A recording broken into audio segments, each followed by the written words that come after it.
Hello mga idol, please like, share and subscribe for more novel stories to uploads. Muling pagkabuhay, JC Entertainment. Maraming salamat sa lahat mga idol na sumusubaybay sa ating channel.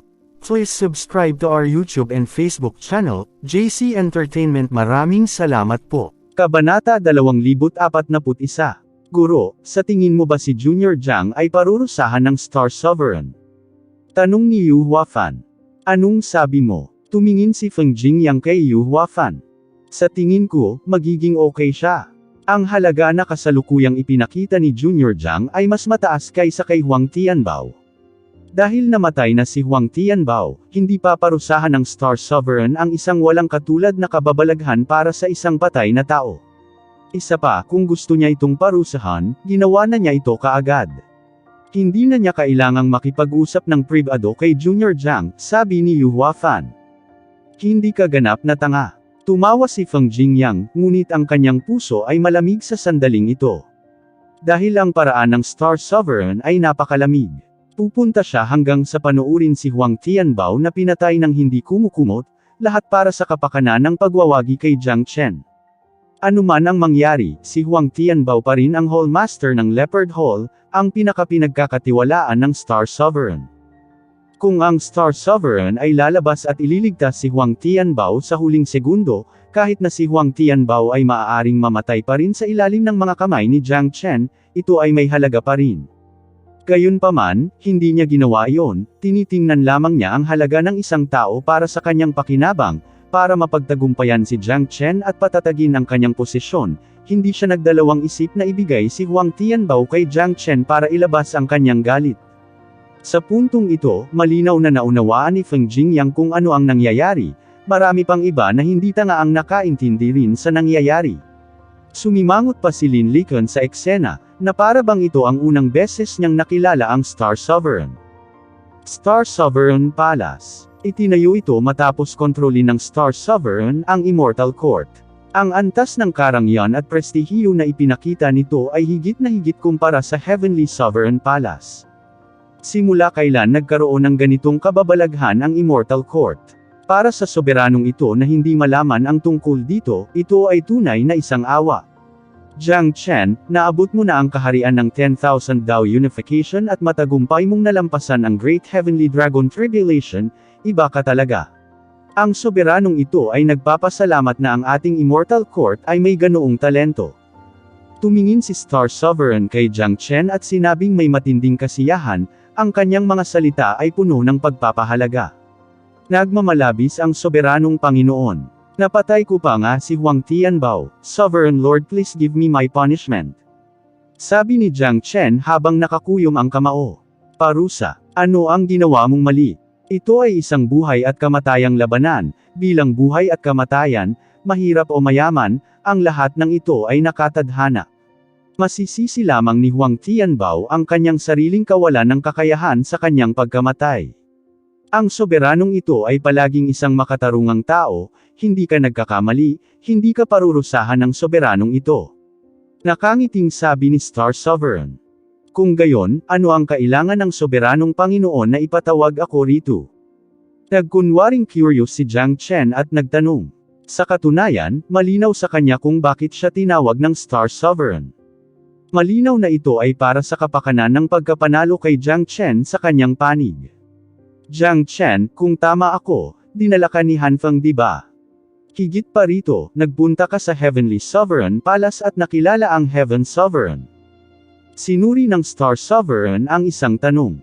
Tunay na nakilala ng disipulong ito ang Heaven Sovereign, ngunit mahina pa rin ang kultibasyon ng disipulong iyon sa oras na iyon, ang Heaven Sovereign ay naglabas lamang ng ilang mga salita ng pampatabay loob. Sabi ni Jiang Chen. Jiang Chen, kung pipiliin mo sa pagitan ng soberanong ito at ng Heaven Sovereign para maging Sovereign Lord, sino ang pipiliin mo?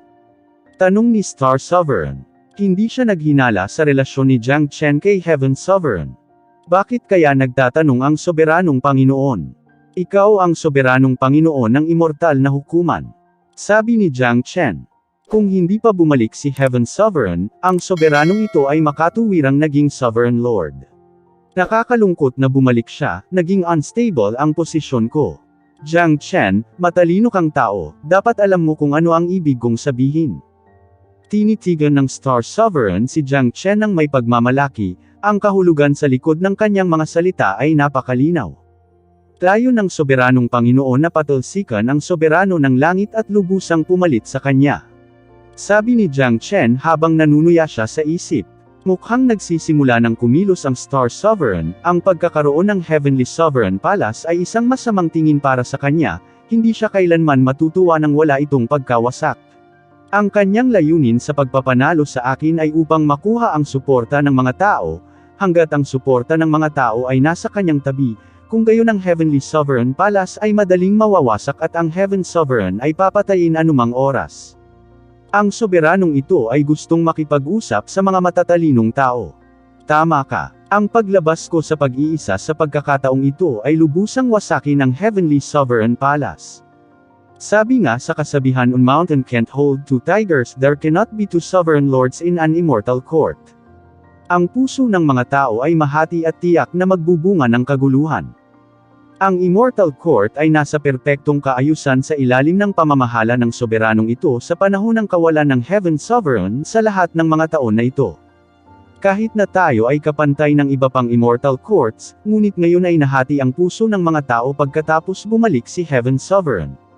Gusto kong patalsikan ang Heaven Sovereign ngayon, lahat para sa kapakanan ng Immortal Court. Dahil, ang Heaven Sovereign ay isang third-grade Great Sovereign, wala siyang qualification para maging Sovereign Lord. Mariing sabi ni Star Sovereign.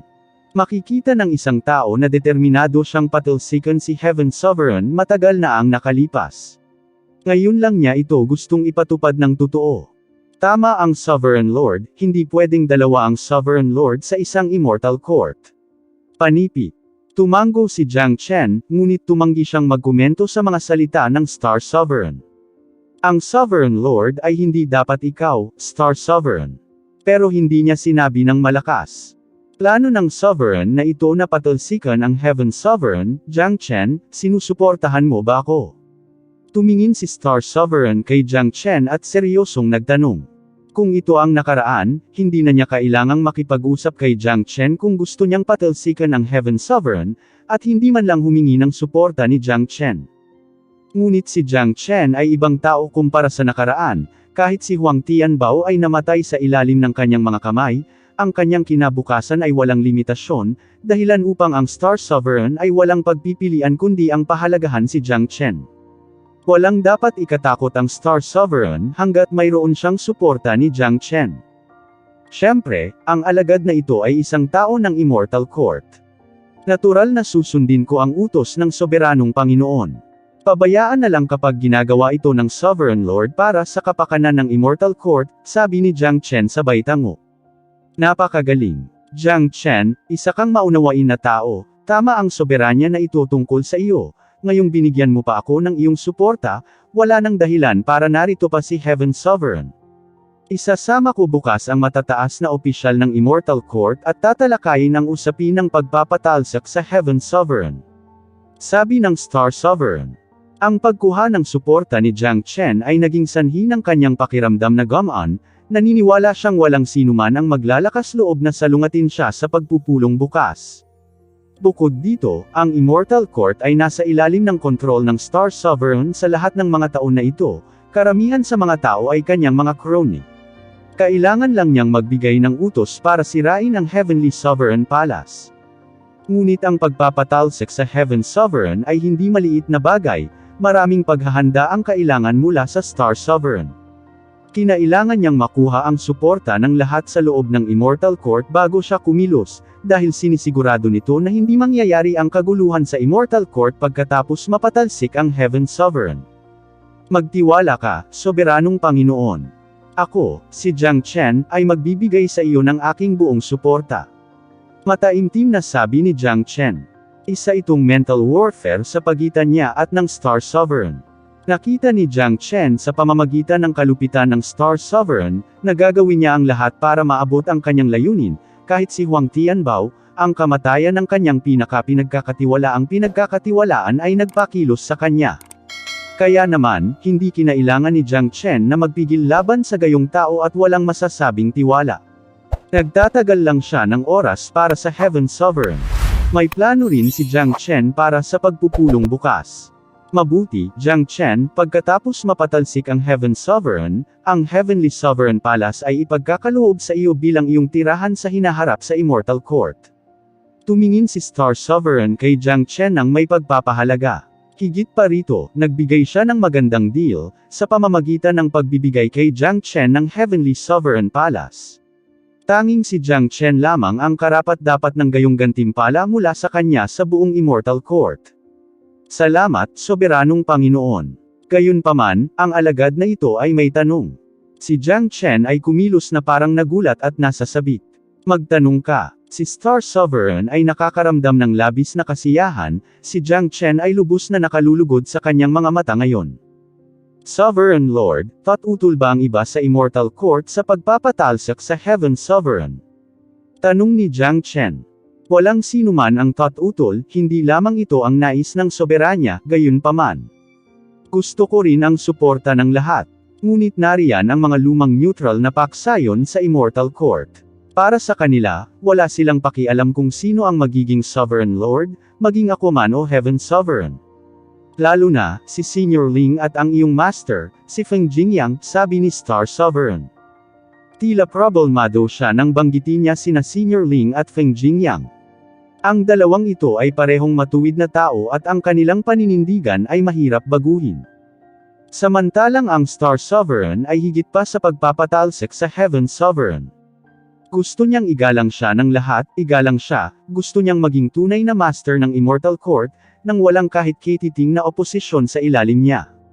Soberanong Panginoon, bakit hindi hayaang baguhin ng disipulong ito ang pag-iisip ng aking Panginoon at Senior Ling? Nakangiting sabi ni Jiang Chen na parang handa niyang ibahagi ang pasanin ng Star Sovereign. Oh, Jiang Chen, napakabuti kung matutulungan mo akong kumbansihin sila, mas mabuti kaysa ako mismo ang kumbansihin sila. Bukod dito, sa iyong pagsabog sa antas ng paglilinang, pagkakakilanlan at katayuan, kasama ang pagpapatawag ko ngayon, malalaman ng lahat na ikaw ay magiging isang mahalagang tao sa hinaharap. Higit pa rito, ang iyong mga tagumpay sa hinaharap ay tiyak na walang hangganan sa pambihirang talento na taglay mo. Ito ay isang bagay na naunawaan ni Feng Jingyang at Senior Ling. Kaya, ikaw ang pinakamagandang pagpipilian sa pagiging proxy ko. Labis na nasasabik si Star Sovereign, hindi niya akalain na magiging ganito kamasunurin at maalalahanin si Jiang Chen. Ang pagpapatalsik sa Heaven Sovereign ay magiging napakadali kung magagawa ni Jiang Chen na kumbansihin sina Ling Liken at Feng Jingyang. Tungkulin ng alagad na ito na tulungang bawasan ang pasanin ng soberanong Panginoon. Higit pa rito, ang Sovereign Lord ay pinagpala ng langit, si Senior Ling at Master ay walang dahilan para hindi ka suportahan. Si Jiang Chen ay labis na nambobola kay Star Sovereign. Magaling. Jiang Chen, ang bagay na ito ay dapat mong pamahalaan. Sana ay walang pagtutol at neutral na paninindigan sa pagpupulong bukas. Tinapik ng Star Sovereign ang balikat ni Jiang Chen at sinabing may pagpapahalaga. Magtiwala ka, Soberanong Panginoon. Ikinapit ni Jiang Chen ang kanyang kamao kay Star Sovereign at umalis. Pagkatapos umalis sa Star Sovereign Palace, si Jiang Chen ay nagbigay ng nakakatakot na ngiti, naghahanap lang siya ng dahilan para makilala si Ling Liken sa pamamagitan ng pagtanggap sa gawaing ibinigay ng Star Sovereign. Nakipag-usap na siya kay Feng Jingyang. Samantalang si Ling Liken, nakapareho ni Feng Jingyang noon, kailangan niyang mapagtagumpayan ang lalaking ito dahil pareho silang neutral na miyembro ng faction. Higit pa rito, ang impluwensya ni Ling Liken ay mas malakas kaysa kay Feng Jingyang at isa rin siyang 6th grade Great Sovereign. Kung ang isang labanan ay sumiklab, siya ay magiging isang malaking puwersa na dapat isaalang-alang. Nauna nang nagtanong si Jiang Chen ng ilang balita mula kay Feng Jingyang. Tungkol sa matataas na opisyal ng Immortal Court, mayroong 3 6th grade Great Sovereigns, na sina Star Sovereign, Ling Liken at Huyong. Si Huyong ay medyo malapit sa Star Sovereign, kaya walang kondisyong susuportahan niya ang Star Sovereign. Nang bumalik si Heaven Sovereign, iminungkahi ni Huyong kay Star Sovereign na agad na alisin ang Heaven Sovereign, ngunit dahil sa mga pangyayari, hindi nagawa ng Star Sovereign. Sa pangkalahatan, kung sasali si Ling Liken sa mga puwersa ng Heaven Sovereign, Magkakaroon din sila ng dalawang 6th grade Great Sovereigns, kasama ang Heaven Sovereign, na sapat upang labanan sila.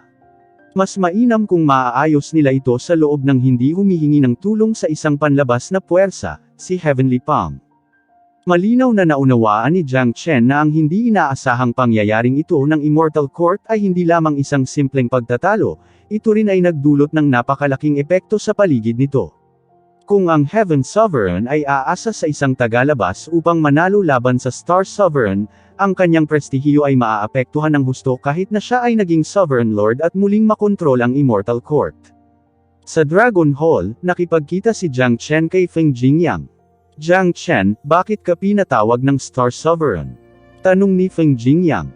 Gusto niyang suportahan ko siya at kumbonsihin kayo ni Senior Ling na sumali sa kanyang panig. Ikinwento ni Jiang Chen kay Feng Jingyang ang pag-uusap nila ni Star Sovereign.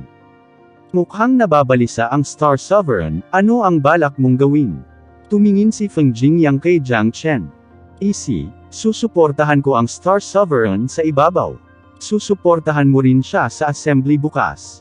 Bibili ako ng ilang oras para sa Heaven Sovereign, ang Ancient Elephant Bloodline ay naihatid na sa Heaven Sovereign. Ang kanyang cultivation base ay dapat bumalik sa kanyang peak pagkatapos matanggap ang Ancient Elephant Bloodline. Pagkatapos, makakalaban niya ang Star Sovereign pagkatapos mabawi ang kanyang lakas. Nanginginig ang chi ni Jiang Chen.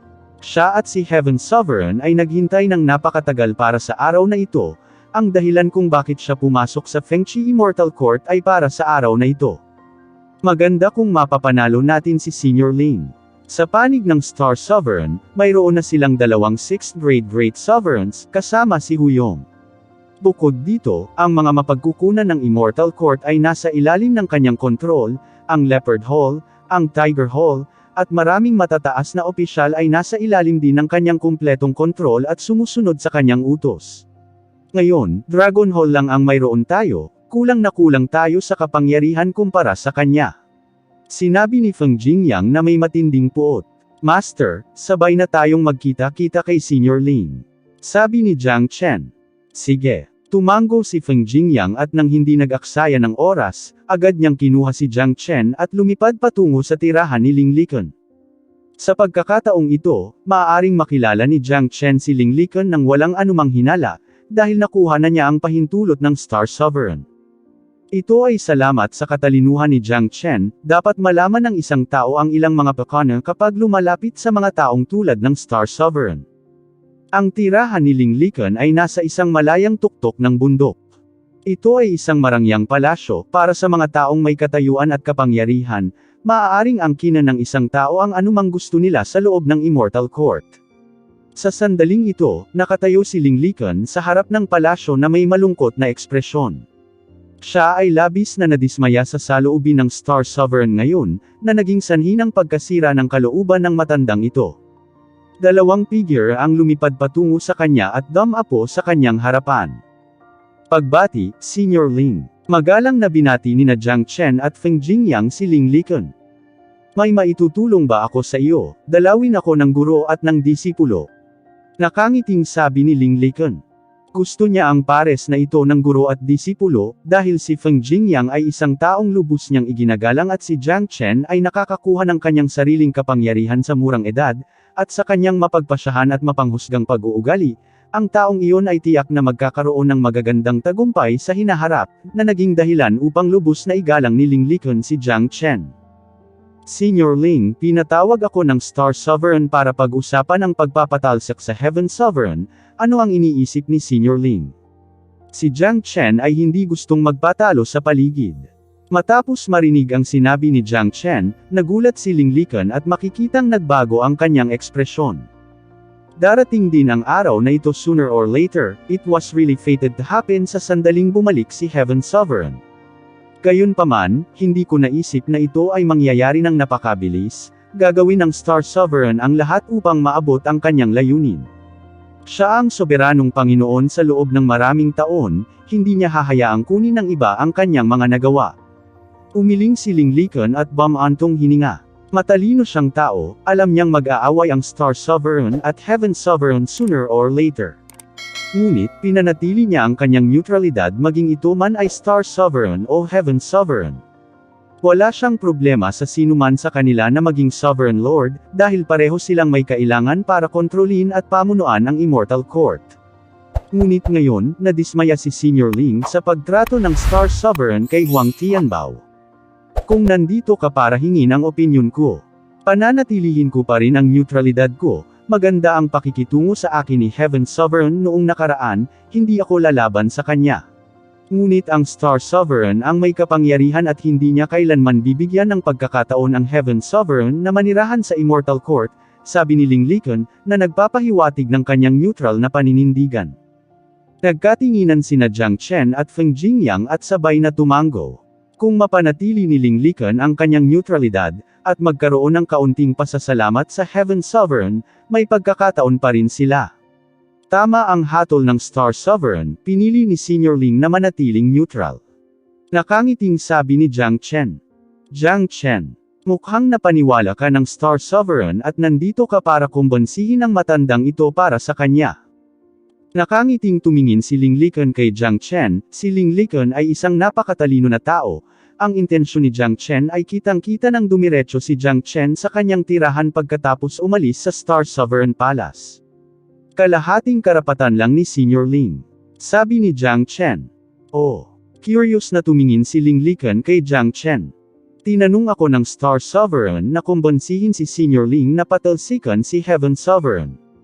Ngunit ang layunin ko sa pagpunta dito ngayon ay hindi para hilingin sa iyo na tulungan ang Star Sovereign, kundi Heaven Sovereign sa halip. Nang banggitin ni Jiang Chen ang dalawang salitang ito na, Heaven Sovereign, ang kanyang tono ay biglang naging sobrang solemn na. Nang marinig ito, agad na nagbago ang ekspresyon ni Ling Liqun. Lumipat ang kanyang tingin kay Jiang Chen, nakilala lamang ang madilim na abyssal na tingin ni Jiang Chen, na nagpapahiwatig na hindi siya nagbibiro. Jiang Chen, anong plano mo? Kumunot ang noo ni Ling Liqun, nalaman niyang hindi niya nakikita ang binata. Sa ngayon, hindi ko na kailangang itago pa. Noong ang Heaven Sovereign ay nahulog at muling nagkatawang tao sa mortal world noong nakaraan, siya at ako ay naging magkapatid. Ang dahilan kung bakit ako, si Jiang Chen, ay sumali sa Immortal Court ay para lang sa pagtulong sa Heaven Sovereign na mapawi ang problemang kinakaharap niya. Kung kalabanan siya ng Star Sovereign, talagang ipagtatanggol ko siya. Si Senior Ling ay isang lalaking nagpapahalaga sa pagmamahal at katapatan. Kaya taos puso kong sinabi sa iyo ang aking intensyon, dapat alam mo na ang lahat ng mula sa Immortal Court ay mahahatak sa hidwaan sa pagitan ng Star Sovereign at Heaven Sovereign ng walang kabiguan. Lalo na ang mga taong tulad ni Senior Ling na may mataas na posisyon. Ito, naniniwala ako na napakalinaw ni Senior Ling, dapat kang pumili ng panig, sabi ni Jiang Chen. Alam ni Jiang Chen na hindi niya kailangang itago ang anuman at sinabi niya ang mga katotohanan ng hikayati ng isang eksperto tulad ni Ling Liqun. Tungkol sa kung ano ang pipiliin, tiyak na may sariling kalkulasyon si Ling Liqun. Matapos pakinggan ang sinabi ni Jiang Chen, ang mukha ni Ling Liqun ay puno ng pagkabigla. Nakikita niya na si Jiang Chen ay hindi nagbibiro, ngunit nagsasabi ng isang katotohanan. Sa wakas ay alam na niya ang tunay na dahilan ni Jiang Chen sa pagsali sa Immortal Court. Jiang Chen, kahit na pinakitunguhan ako ng Heaven Sovereign ng maayos. Ngunit ako, si Ling Liqun, ay hindi kinukuha ang sarili kong buhay bilang isang biro, kung susuportahan ko ang Heaven Sovereign, ang posibilidad na manalo ay walang bisa. Hindi ako maaaring manalo laban sa Star Sovereign gamit ang aking lakas, bukod pa rito, si Huyong sa kanyang tabi. Sabi ni Ling Liqun habang umiiling. Senior Ling, ako, si Jiang Chen, ay hindi gumagawa ng mga bagay ng walang kasiguraduhan. Hindi ako pupunta para makita si Senior Ling kung wala akong maayos na paghahanda. Sa totoo lang, nakuha ko na ang Ancient Elephant Bloodline sa Miniature Fengchi World at ito ay nasa pag-aari na ng Heaven Sovereign ngayon. Makakabalik na si Heaven Sovereign sa kanyang peak sa napakaikling panahon, sa sandaling iyon, hindi mo na kailangang harapin ang Star Sovereign, personal na haharapin siya ng Heaven Sovereign. Ito rin ang dahilan kung bakit tinanggap ko ang gawain ng Star Sovereign sa ibabaw.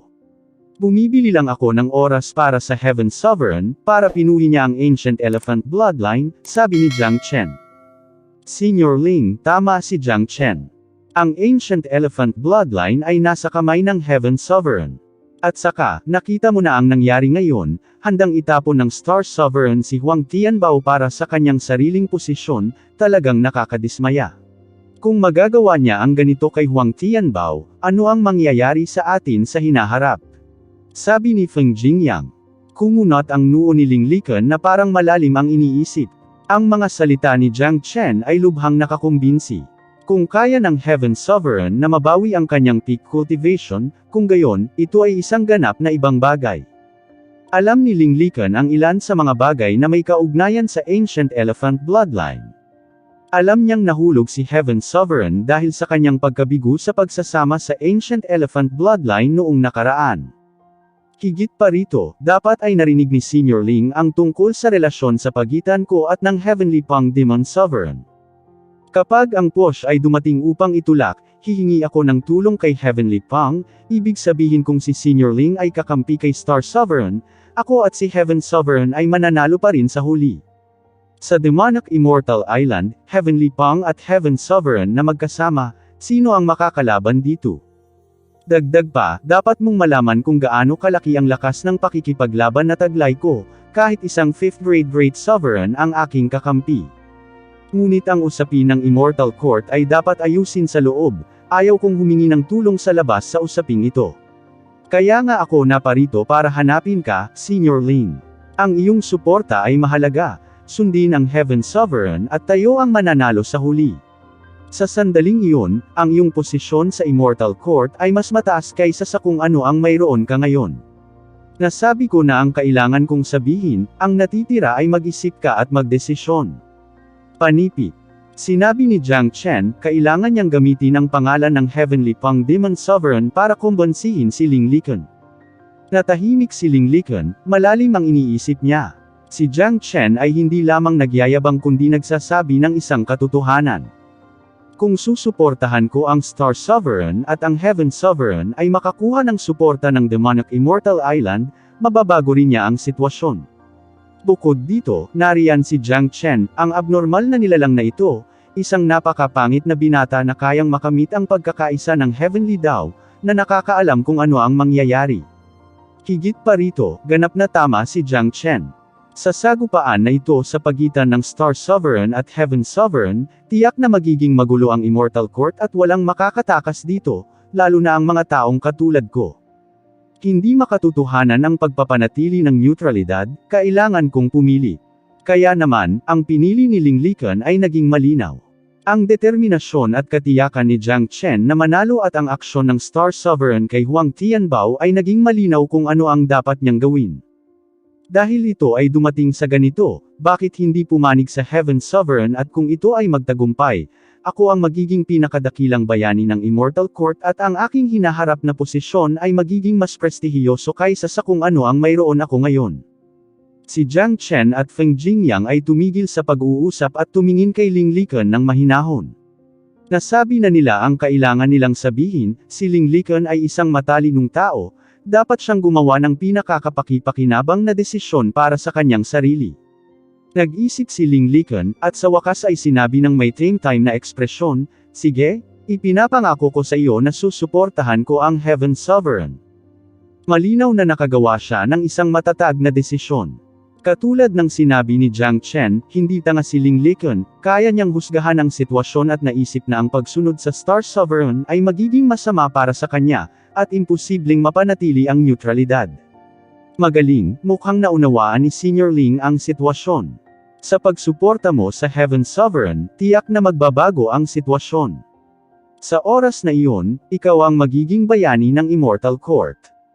Naging maliwanag ang mga mata ni Jiang Chen, ang pagkakaroon ng suporta ni Linglican ay naging dahilan upang makaramdam siya ng kalmado sa kaibuturan.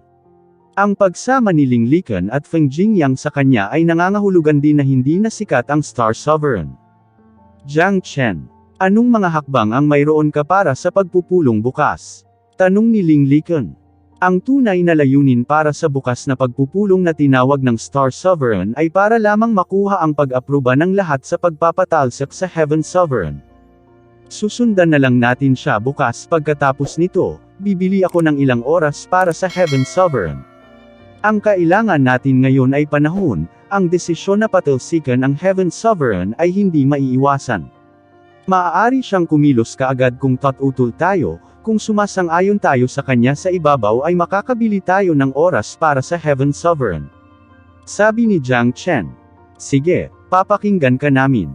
Tumango si Ling Liqun. Dahil nakagawa na siya ng desisyon, hindi siya dapat mahiya at dapat siyang manindigan. Sa sandaling ito, hindi mahalaga si Ling Liqun o Feng Jingyang, itinuring na nila si Jiang Chen bilang ubod ng operasyong ito. Dahil si Jiang Chen ay nagpunta rito para sa Heaven Sovereign, tiyak na marami siyang pinag-isipan at pagpaplano para sa kanyang kapakanan. Higit sa lahat, silang dalawa ay may hindi maipaliwanag na tiwala at kumpiyansa kay Jiang Chen. Dahil siya ay isang tao na madaling lumikha ng mga himala, ang mga bagay na ginagawa niya ay hindi dapat mali. Kaya, ito ay nagpa siya. Umalis sina Feng Jingyang at Jiang Chen pagkatapos sabihin ang kailangan, iniwan ang bahagyang nakatulala na si Ling Liqun. Kahit na siya ay isang top-rankang Supreme Elder ng Immortal Court, hindi niya akalain na ang mapayapang Immortal Court ay tangian ng Dark Tide, at ang totoong kaguluhan ay bababa sa court. Bumalik si Jiang Chen sa kanyang tirahan, natapos din ni Big Yellow ang kanyang misyon at nakabalik na rin. Big Yellow, paano ito? Tanong ni Jiang Chen. Naihatid ko na ang Ancient Elephant Bloodline kay Anan at sinabi niya na kailangan niya ng 7 araw. Sabi ni Big Yellow. 7 araw. Walang problema. Tumango si Jiang Chen. 7 araw, maaari niyang ipagpaliban ito para kay Nangang Wentian. Little Chen, napakahusay mo sa pagkakataong ito, kaagad na umakyat patungo sa 2nd grade Great Sovereign Realm, at madaling pumatay ng 5th grade Great Sovereign. Kaya mo bang labanan ang 6th grade Great Sovereign gamit ang iyong kasalukuyang lakas? Curious na tanong ni Big Yellow. Mahirap pa rin para sa akin na lumaban sa isang dakilang soberano sa ika-6 na baitang, ngunit kaya ko pa rin silang ipaglaban. Ngunit ang isang 6th grade Great Sovereign tulad ng Star Sovereign ay napakahirap labanan, bilang isang Sovereign Lord ng isang Immortal Court, ang kanyang lakas ay hindi dapat mamarkahan ng kapareho ng average na 6th grade. Umiling si Jiang Chen. Malinaw na siya sa sarili niyang lakas sa pakikipaglaban, madali niyang mapatay ang isang 4th grade Great Sovereign at maninindigan laban sa isang 5th grade Great Sovereign nang hindi ginagamit ang kanyang transformation technique. Bagamat madali niyang mapatay ang isang 5th grade Great Sovereign at tumayo laban sa isang average na 6th grade Great Sovereign sa ilalim ng Dragon Transformation Technique. Ngunit para sa isang 6th grade Great Sovereign tulad ng Star Sovereign, wala siyang anumang pagkakataon laban sa kanya. Napakapangit mo na, sincere na sabi ni Big Yellow. O tama na, higit pa ang natamo ko dito pagkatapos umunlad, ang ika-66 na antas ng Ancestral Dragon Pagoda ay natapos na. Sa kung ano ang maaari kong hulaan mula sa pagoda, dapat mayroong isang bagay na maganda sa loob ng ika-66 na palapag. Sabi ni Jiang Chen. For heaven's sake, ano pang hinihintay? Bilisan mo, buksan mo at tingnan mo. Malapit nang lumuwa ang mga mata ni Big Yellow, hindi niya nakalimutan kung gaano kahiwaga ang Ancestral Dragon Pagoda. Ang 33 palapag ng pagoda ay may nakakatakot na temporal na batas na maaaring makapagpabagal sa normal na daloy ng oras ng 30 beses. Kahit na ang ika-66 na palapag ay hindi nauugnay sa oras, dapat itong maglaman ng ilang makatas na bagay, na tiyak na. Halika, sabay na tayo at suriin ito. Agad na binuksan ni Jiang Chen ang gateway ng Ancestral Dragon Pagoda at pumunta sa ika-66 na palapag kasama ang Big Yellow. Si Jiang Chen ay labis na sabik na malaman kung ano ang nasa ika-66 na palapag, ngunit ngayon lang siya nagkaroon ng pagkakataong suriin ito. Dagandong. Sa ilalim ng kontrol ng Divine Sense ni Jiang Chen, bumukas ang pinto ng ika-66 na palapag, isang sinaunang chi ang bumuhos mula sa loob, na naging sanhi ng likas na panginginig ni Jiang Chen at Big Yellow. Si Jiang Chen at Big Yellow ay pumasok sa maliit na espasyo. Kasing laki lamang ito ng isang palasyo, walang anumang batas na makikita sa kawalan at walang malakas na pagbabago-bago na makikita, mayroon lamang pulang baluti na nakalutang sa itaas. Isa itong sinaunang battle armor na may mga ukit na dragon mark, napapalibutan ito ng makapal na dragon chi, walang nakakaalam kung gaano katagal umiral ang sinaunang chi doon. Ang mukhang mabangis na armor ng labanan. Maliwanag na kumikinang ang mata ni Big Yellow. Kahit na sa kanyang matalas na mga mata, hindi niya maiwasang purihin ang pambihirang kalidad ng armor. Dapat ito ay isang defensive type battle armor. Pero hindi natin alam kung gaano kahusay ang defensive capability nito. Panipit. Ang ekspresyon ni Jiang Chen ay puno ng pagkabigo, nakikita na mayroon lamang battle armor sa sahig na ito. Naisip niya na may nakatago na bagay na lumalaban sa langit sa palapag na ito, at hindi lang armor sa labanan. Malalaman mo ang lahat tungkol sa battle armor kapag napino mo na ito. Sabi ni Big Yellow. Sige. Tumango si Jiang Chen kahit nabigo siya. Ang baluti na ito ay isang item ng Ancestral Dragon Pagoda, kaya ito ay dapat na isang hindi pangkaraniwang bagay. Inabot ni Jiang Chen ang kanyang palad at ipinatawag ang battle armor at agad itong lumipad patungo sa palad ni Jiang Chen. Sa ilalim ng divine sense ni Jiang Chen, mabilis na nawala ang battle armor at agad na tinakpan ang katawan ni Jiang Chen.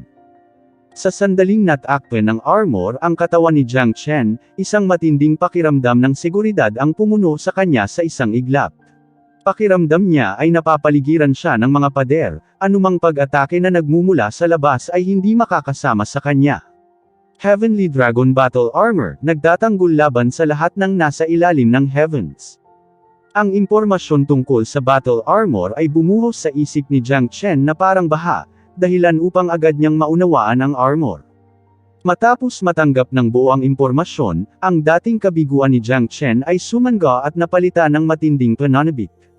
Ang sinaunang Heavenly Dragon Battle Armor ay sinasabing na amoy ng balat ng isang Divine Dragon, ang mga kakayahan nito sa pagtatanggol ay lubhang kahanga-hanga.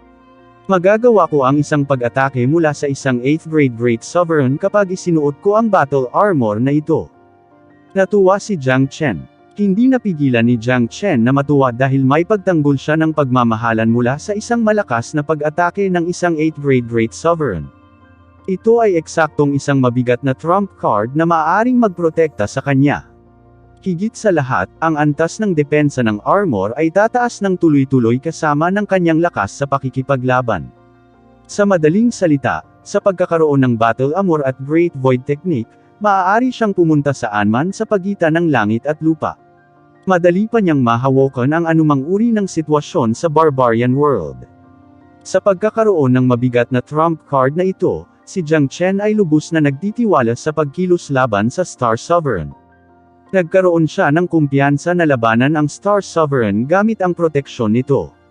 Sa oras na magkapit kamay sila ni Heaven Sovereign, malamang na hindi magiging katapat nila ang Star Sovereign kahit na malakas siya. God damn it! Ang Ancestral Dragon Pagoda ay napakalangit na lumalaban sa kanyang 30 beses na temporal na batas. Ito ay sapat na nakakatakot. Ngayon, lumitaw ang isang battle armor na hindi kabilang sa Immortal World. Galing. Gulat na sabi ni Big Yellow, na hindi nakakita ng ganoong bagay na nakakalaban sa langit. Hindi sapat na ilarawan ang Ancestral Dragon Pagoda ni Jiang Chen bilang heaven-defying. Big Yellow, sinabi mo na ang bagay na ito ay hindi kabilang sa Immortal World. Nangangahulugan ba iyon na may isa pang mundo sa itaas ng Immortal World? Tanong ni Jiang Chen at ipinahayag ang kanyang pagkamausisa. Sa totoo lang, alam niya na ang Immortal World ay hindi ang katapusan ng cultivation dahil hindi pa niya natutuklasan ang mga sekreto ng Dragon Transformation Skill. Ang ika-6 na palapag ng Ancestral Dragon Pagoda ay pinalapot lamang at malayo pa ang daan upang marating ang ika-9 na palapag. Kaya naman napagpasyahan ni Jiang Chen na dapat mayroong mas mataas na mundo sa ibabaw ng Immortal World. Tama iyan. Ang Immortal World ay hindi ang katapusan. Nariyan pa rin ang Divine World, isang mundo kung saan umiiral ang mga banal na espiritu at nangingibabaw sa napakaraming mundo. Sa sinaunang panahon, maraming mahuhusay na Immortal Sovereigns mula sa iba't ibang pangunahing Immortal Courts ang ipinatawag sa isang misteryosong lugar para lumahok sa isang selection. Ang mga napili ay maaaring direktang umakyat sa banal na mundo, sabi ni Big Yellow. Ang pagkakaroon ng isang pagpipilian upang umakyat sa Divine World ay talagang bihira. Mayroon bang pagpipiliang tulad nito sa panahong ito? Nagtataka si Jiang Chen. Matagal na itong nawala. Ang mga mensahero mula sa banal na mundo ay hindi pa lumalabas sa Immortal Courts mula pa noong nakalipas na panahon. Mula noong pag-atake ng Barbarian World, ang Immortal Courts ay tila ganap na nadiskonekta mula sa Divine World. Sinasabi na ang Heavenly daw ay may depekto. Hindi ko alam ang aktwal na sitwasyon. Gayunpaman, sa palagay ko ang Immortal Execution King at ang dakilang soberano na si Zhang Xian ay maaaring nakapasok na sa Divine World sa isang mystical na paraan, sagot ni Big Yellow. Oh, wala akong narinig na ganitong mga anekdota. Napabuntong hininga si Jiang Chen, pakiramdam na walang alam tungkol sa maraming bagay tungkol sa Immortal Court. Hindi mo kailangang mag-isip masyado sa ngayon. Basta maging handa sa mga darating na usapin. Hindi ka pa kwalipikado para sa banal na mundo o kahit sa pagpili. Maging handa tayong harapin ang Barbarian World. Sabi ni Big Yellow. Sige. Nagkibit balikat si Jiang Chen. Naisip niyang may punto talaga ang sinabi ni Big Yellow. Dahil ang kanyang kasalukuyang lakas ay masyadong mahina, ito ay walang kabuluhan para sa kanya na mag-isip ng labis. Malayo pa ang kanyang paraan upang maabot ang pinakamataas na kaharian. Tara na. Mas maganda kung hindi tayo manatili sa loob ng Ancestral Dragon Pagoda. Maaaring pinaghihinalaan tayo ng Star Sovereign anumang oras. Dahil nasa atin ang Battle Armor ngayon, mas confident ako. Kapag nabawi na ni Heaven Sovereign ang kanyang Cultivation Realm, labanan natin ang Star Sovereign, sabi ni Jiang Chen. Pagkatapos ay inikot niya ang kanyang katawan sa isang iglap, at lumabas sa Ancestral Dragon Pagoda na may malaking dilaw. Ang Heavenly Dragon Battle Armor ay itinatago pa rin sa ika-66 na palapag ng pagoda habang si Jiang Chen at ang pagoda ay naging isa na. Sa tuwing gustong gamitin ni Jiang Chen ang armor, maaari niyang ibigay ang kanyang Divine Sense at ang Heavenly Dragon Battle Armor ay agad na isusuot sa kanyang katawan. Sa susunod na araw, dong dong dong, kinaumagahan, tumunog ang kampana sa Immortal Court. Matagal na rin simula noong huling tumunog ang bell. Ang singsing ay ikinaalarma ng lahat ng matatanda at mga alagad ng Immortal Court dahil ito ay nagpapahiwatig na may isang seryosong bagay na magaganap sa lalong madaling panahon. Whoosh whoosh whoosh. Hindi nagtagal, may mga figueres na nagmumula sa magkaibang lokasyon ng Immortal Court, patungo sa Star Sovereign Palace. Ito ang summon mula sa Star Sovereign. Tanging ang mga dakilang soberano sa ika-4 na baitang pataas ang kwalipikadong makapasok sa Star Sovereign Palace. Bigla na lang, mahigit 100 tao ang nagtipon sa napakalaking Star Sovereign Palace. Malinaw, ang mga taong ito ay hindi bababa sa 4th grade Great Sovereigns. Mula sa eksenang ito, maiisip kung gaano kalaki ang Immortal Court. Napakaraming cultivator na dakilang soberano sa ika-4 na baitang pataas. Alam mo ba kung bakit kami pinatawag ng Star Sovereign dito kaninang madaling araw? Natatakot ako na ang tanging bagay na pinapahalagahan ngayon ng Star Sovereign ay ang Heaven Sovereign Palace. Tama ka, parang gusto ng Star Sovereign na kumilos ngayon. Kung gusto ng Star Sovereign na alisin ang Heaven Sovereign, ano ang gagawin natin? Siyempre sinusuportahan namin ang Star Sovereign. Ang panahon ng Heaven Sovereign ay tapos na. Star Sovereign ang kasalukuyang kapangyarihan, at ang Immortal Court ay nasa kamay niya simula pa noong una. Karamihan sa mga matatanda ay mga alipors ng Star Sovereign. Dapat tayong manindigan sa Star Sovereign. Bilang mga cultivator ng 4th grade Great Sovereign at mas mataas, wala sa kanila ang mga hanggal. Nahulaan na nilang lahat kung bakit sila pinatawag ngayon ng Star Sovereign, at nakapagdesisyon na sila tungkol sa kanilang paninindigan. Si Jiang Chen, Feng Jingyang at Elder Ling ay pumasok din sa Star Sovereign Palace sa sandaling ito. Sa sandaling makita nila si Ling Liqun, ang lahat ay tumayo kaagad at yumuko upang ipakita ang paggalang. Mayroong 3 6th grade Great Sovereigns sa Immortal Court at isa si Ling Liqun sa kanila. May hawak siyang supreme status sa Immortal Court, kaya naman walang nang ahas na maging walang galang. Si Jiang Chen lang talaga ang may cultivation realm na wala pa sa 4th grade Great Sovereign Realm sa Assembly. Gayunpaman, walang nag-alinlangan sa kanyang pagdating at lahat ay kumbinsido sa kanyang presensya.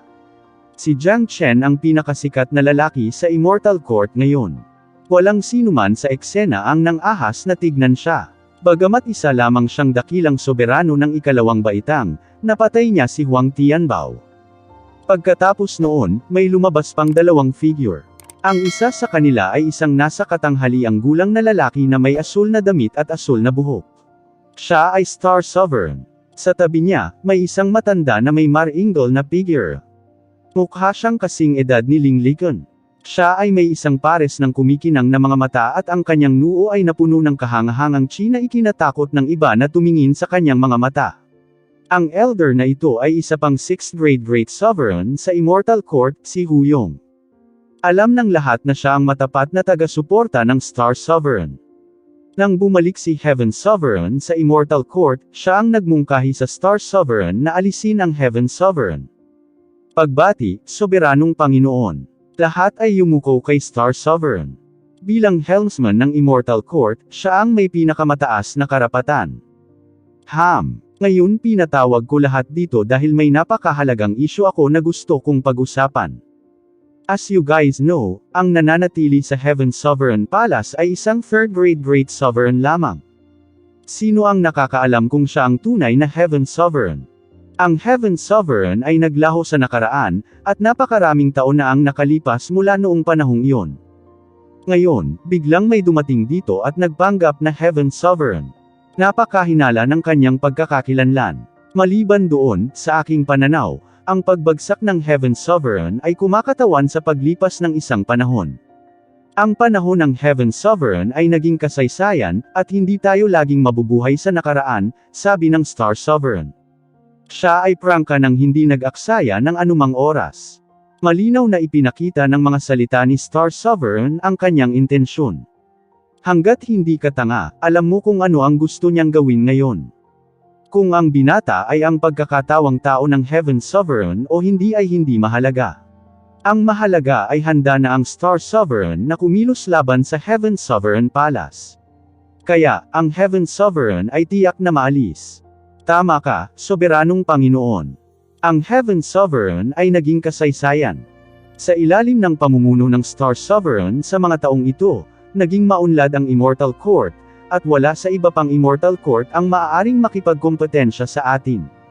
Dahil sa awa at kabutihang loob ng Star Sovereign, ang Heaven Sovereign Palace ay patuloy na umiral hanggang ngayon, ligtas at maayos. Gayunpaman, sa nakikita ko, hindi na dapat umiral ang Heaven Sovereign Palace. Kami, bilang isang immortal na hukuman, ay hindi maaaring tumanggap ng dalawang Sovereign Lords. Tama ba ako? Bilang unang tumayo upang suportahan ang Star Sovereign, malakas itong sinabi ni Huyong pagkatapos ng mga salita ng Star Sovereign. Kinikilala ko lang ang Star Sovereign bilang ang Sovereign Lord ng Immortal Court. Matagal nang bumagsak ang Heaven Sovereign. Hindi natin alam kung ang nasa Heaven Sovereign Palace ngayon ay ang tunay na Heaven Sovereign. Kahit na siya ay isang pagkakatawang tao lamang. Paano siya magiging kwalipikadong maging ating soberanong Panginoon?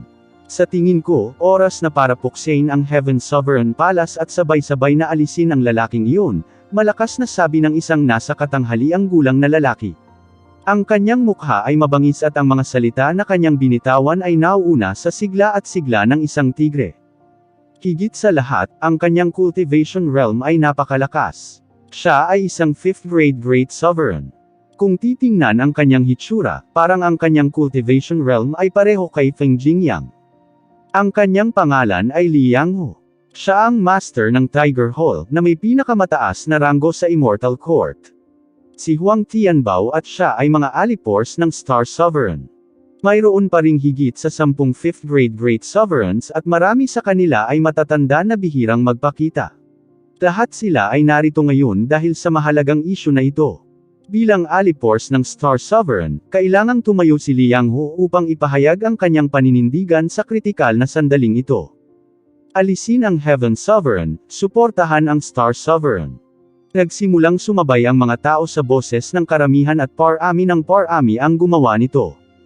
Nakita ni Jiang Chen ang lahat ng ito sa kanyang mga mata, ngunit nginisya niya ang kanyang puso. Hindi rin mapag-aalinlanganan dahil ang bawat Panginoon ay may kanya-kanyang alipores. May sariling panahon syempre ang Star Sovereign. Gayunpaman, nakita rin ni Jiang Chen na mayroon pa ring ilang matatandang nakakunot ang kanilang mga noo. Mukhang hindi talaga sila sumang-ayon sa Star Sovereign na alisin ang Heaven Sovereign dahil maganda ang pakikitungo sa kanila ng Heaven Sovereign noon. Sa kasamaang palad, ang pagsuporta sa Star Sovereign ay ang pare-parehong trend ngayon at ang tanging bagay na magagawa nila ay ang tumayo sa katahimikan ng hindi nagpapahayag ng kanilang opinyon. Sa totoo lang, ayaw bawiin ni Nanggang Wendian ang kanyang titulo bilang Sovereign Lord.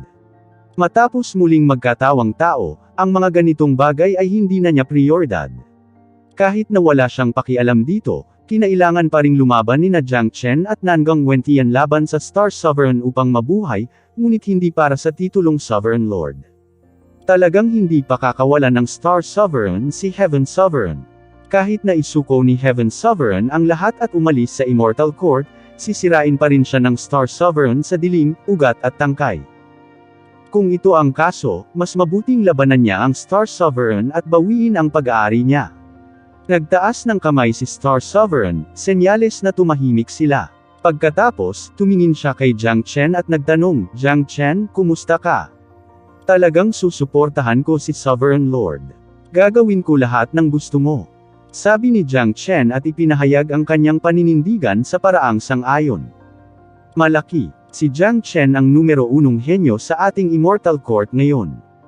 Baka siya pa ang pinakamatalinong henyo sa buong Immortal World. Ang kanyang tagumpay sa hinaharap ay walang hangganan.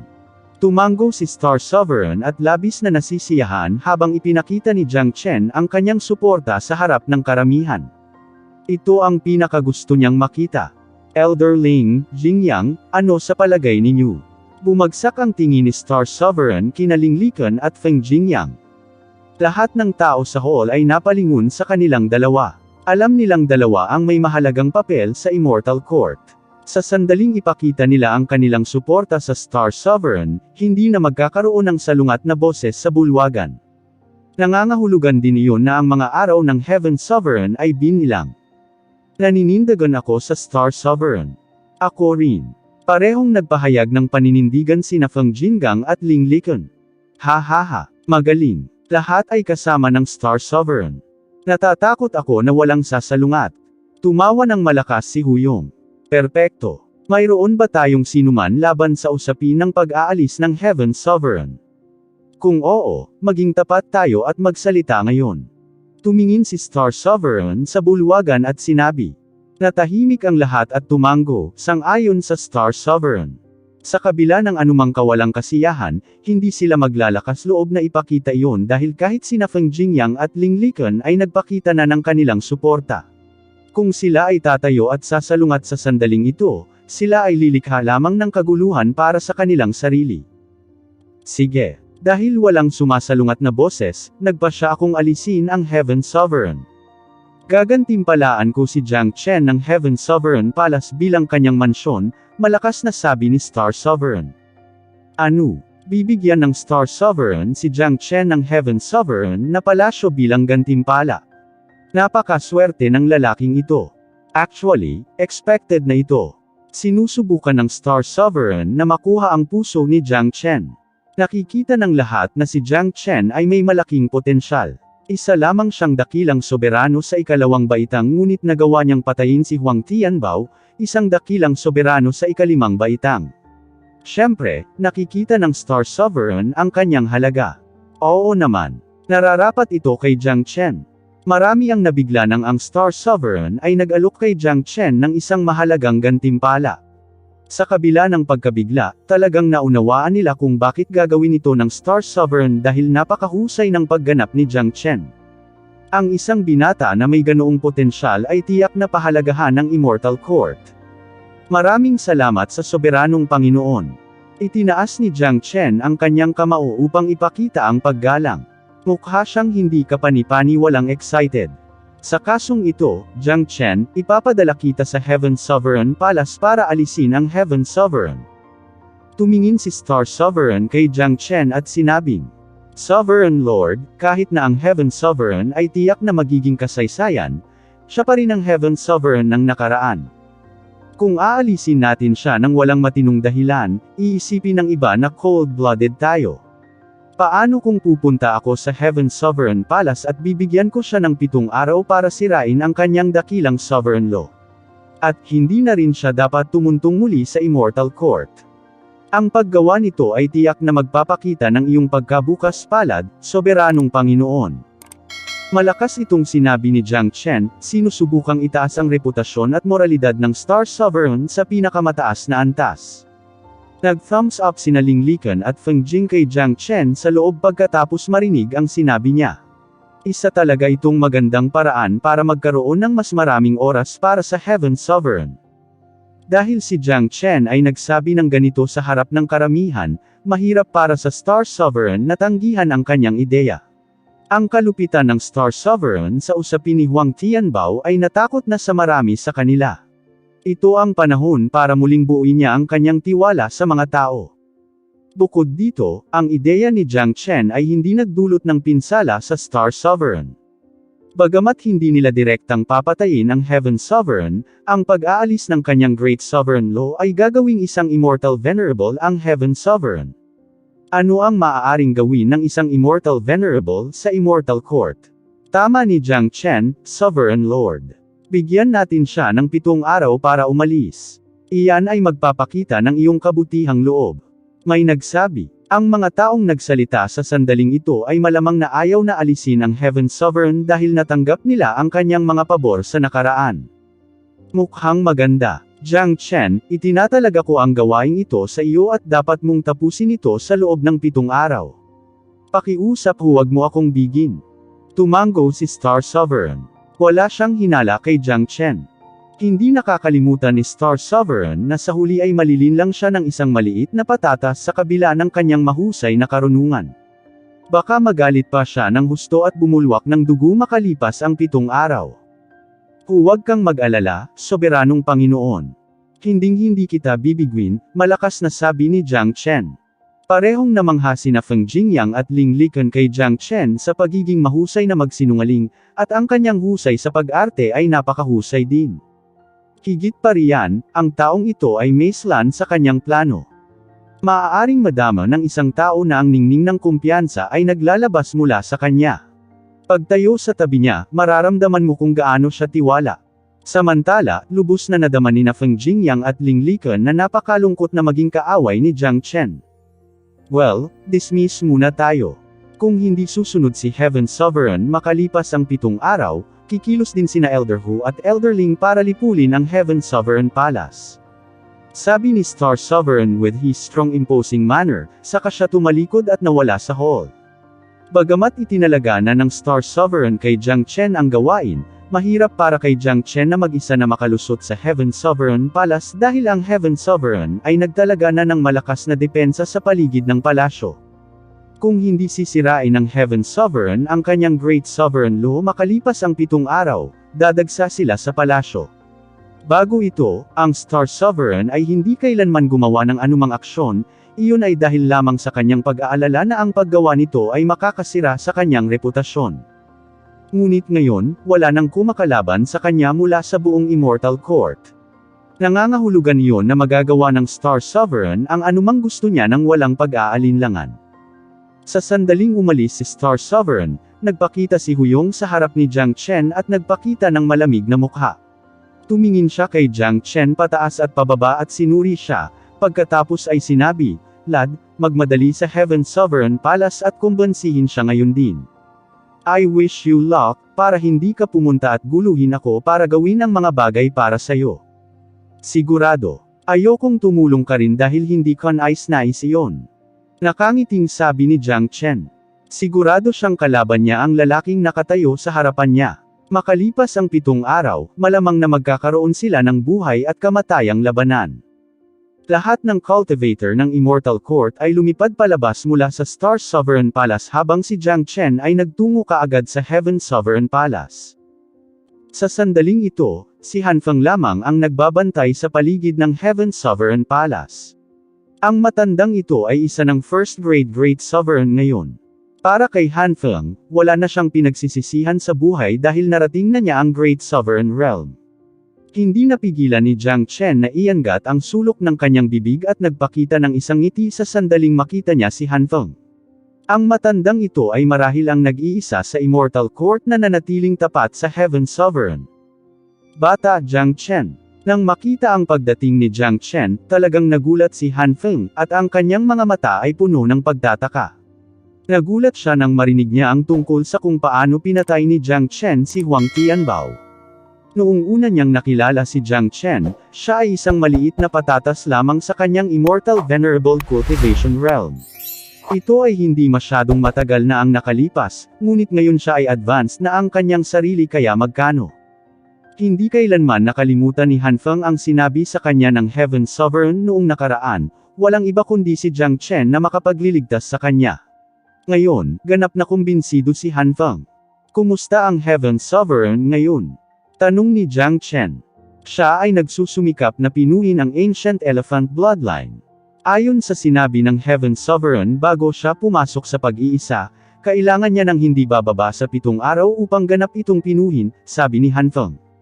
Sige, huwag mo siyang istorbohin. Nakakuha ako ng 7 araw para sa kanya. Pagkatapos ng 7 araw, kikilos ang Star Sovereign. Sa oras na iyon, magkakaroon ng malaking kaguluhan sa Immortal Court. Ito ay magiging isang buhay at kamatayang labanan. Sinabi ni Jiang Chen ang totoo dahil alam niyang mapagkakatiwalaan si Han Feng. Ang darating ay darating din maaga o huli. Umiling si Han Feng at bumantong hininga. Wala siya sa state of shock dahil inaasahan na niyang darating ito. Kuya Han, gusto sana kitang tanungin. Maliban sa iyo, mayroon bang sinuman sa Immortal Court na sumusuporta sa Heaven Sovereign? Tanong ni Jiang Chen. Alam niya na ang impluensya ng Heaven Sovereign ay nananatiling malakas sa Immortal Court, at tiyak na mas maraming tao ang tulad ni Han Feng na nanatiling tapat sa Heaven Sovereign. Mayroon pa ring ilan sa kanila na nakatuon sa Heaven Sovereign.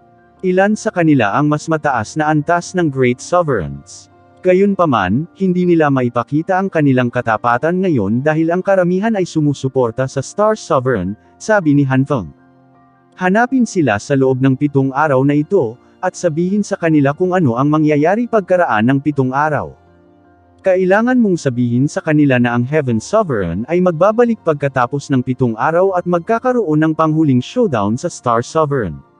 Kung handa silang lumaban para sa Heaven Sovereign, dapat silang lumaban. Kung ayaw nilang masangkot sa labanan, maaari silang maging neutral at tahimik na panuuri ng eksena upang maiwasang madamay, seryosong sabi ni Jiang Chen. Oo naman. Huwag kang mag-alala, anak Jiang. Talagang sasabihin ko sa kanila ang tungkol dito. Tumango si Han Feng. Batay sa tono ni Jiang Chen, masasabi na niya kung gaano kalubha ang sitwasyon makalipas ang 7 araw. Ito ang magiging pinakamalaking kaguluhan na mangyayari sa Immortal Court. Sa pagharap sa gayong kaguluhan, marami sa kanila, lalo na ang mga dakilang soberano, ay maaaring hindi na makapanindigan para sa kanilang sariling interes. Pagkatapos nito, binuksan ni Jiang Chen ang gate ng Heaven Sovereign Palace at naglakad papasok sa palasyo. Kailangan pa niyang magpanggap na ginagawa ang kanyang gawain. Kung hindi siya pumasok sa gate ng Heaven Sovereign Palace, madaling maghinala ang mga tao sa kanyang intensyon. Si Jiang Chen ay nanatili sa Heaven Sovereign Palace ng kalahating oras, pagkatapos ay lumabas na may ngiti. Sa mga sumunod na araw, ang buong Immortal Court ay nasa isang kritikal na estado ng pagkabalisa. Ayon sa kasabihan, ang hanging humahampas sa tore ay nagbabadya ng papalakas na bagyo sa kabundukan. Lalo na nang lumipas ang mga araw, at wala pa ring nangyari sa Heaven Sovereign Palace. Parang walang balak lumabas si Heaven Sovereign. Sa tingin ko ay walang planong lumabas si Heaven Sovereign sa palasyo. As I have seen, hindi dapat nila siya binigyan ng 7 araw na deadline. Ang absurd lang. Marami na ang nagsimulang magkomento. Pagdating sa sandaling ito, inaasahan ng karamihan na ang Heaven Sovereign ay hindi lalabas ng palasyo ng mag-isa. Hindi rin niya sisirain ang kanyang dakilang soberanong batas sa loob ng 7 araw. Sa isang iglap, 7 araw na ang lumipas ngunit ang Heaven Sovereign Palace ay nanatiling pareho ng walang anumang pagbabago. May isa pang magandang bagay na nangyari sa panig ni Jiang Chen, si Big Yellow ay nagsulong ng sarili sa Third Grade Demon Sovereign. Ito ay isang walang katulad na malakas na puwersang panlaban na nagdaragdag sa koponan ni Jiang Chen. Dapat malaman ng isang tao na ang Big Yellow bilang isang 3rd Grade Demon Sovereign ay maaaring madaig ang isang 5th Grade Great Sovereign. Sa partikular na araw na ito, bago magbukang liwayway ang langit, maraming mga magsasaka ang naninirahan sa labas ng Heaven Sovereign Palace. Naroon din ang Star Sovereign, ngunit wala siya sa magandang mood. Naisip niya na ang Heaven Sovereign ay sapat na matalino upang sumuko, ngunit ngayon ay tila napakatanga ng Heaven Sovereign habang iniisip niya na maaari niyang panatilihing ligtas ang kanyang sarili sa pamamagitan ng pananatili sa loob ng palasyo. Dahil hindi plano ni Heaven Sovereign na lumabas mag-isa ngayon, sa wakas ay nagkaroon ng matinong dahilan ang Star Sovereign para alisin ang Heaven Sovereign. Sovereign Lord, narito na ang deadline. Hindi pa lumalabas ang Heaven Sovereign, kaya hindi na natin kailangan pang maghintay, sabi ni Huyong. Ang kanyang kahangahangang paraan ay kumakalat mula sa kanyang katawan, at handa na siyang umatake. Elder Hu at Elder Ling, kumilos na tayo. Walang awa na sabi ni Star Sovereign. Kataas-taasang Panginoon, paano kung hayaan mo akong pumunta sa isang beses pa? Hindi alam ng Heaven Sovereign ang tunay kong kulay, kaya hindi siya mababantayan laban sa akin. Ang depensa ng Heaven Sovereign Palace ay hindi pa naka-target sa akin. Kung mananatili pa rin siyang hanggal sa ganito, maaari akong kumilos kaagad sa loob ng Heaven Sovereign Palace, sabi ni Jiang Chen. Well, bigyan natin siya ng huling pagkakataon. Kung hindi pa rin siya lumalabas, kailangan mong kumilos kaagad dahil hindi ka match ang lalaking iyon. Sabi ng Star Sovereign. Tubos pa rin siyang nagtiwala kay Jiang Chen nang walang anumang hinala sa kanya. Ito ay higit sa lahat dahil si Jiang Chen ay mahusay na gumaganap, at walang sino man ang makakahanap ng anumang butas mula sa kanyang pag-uugali. Oo, soberanong Panginoon. Tumugon si Jiang Chen pagkatapos ay bumaling kay Big Yellow at tumango. Si Big Yellow at siya ay lumipad patungo sa Heaven Sovereign Palace. Sa sandaling ito, maliban kay Feng Jingyang at Ling Liken na nakatayo sa gitna ng karamihan, mayroon ding ilang mas mataas na antas ng mga magsasaka na may ilang banayad na pagbabago sa kanilang ekspresyon sa mukha.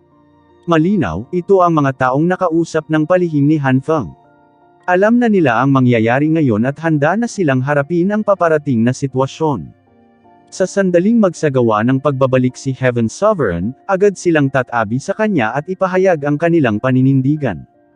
Wala sa mga alagad ng Dragon Hall ang naroon. Si Yu Huafan lang ang nanatili sa tabi ni Feng Jingyang. Ang mga nakapaligid sa Heaven Sovereign Palace ay ang mas mataas na antas ng mga magsasaka na dumalo sa pagpupulong noong araw na iyon. Lahat sila ay kakilakilabot na 4th grade Great Sovereigns.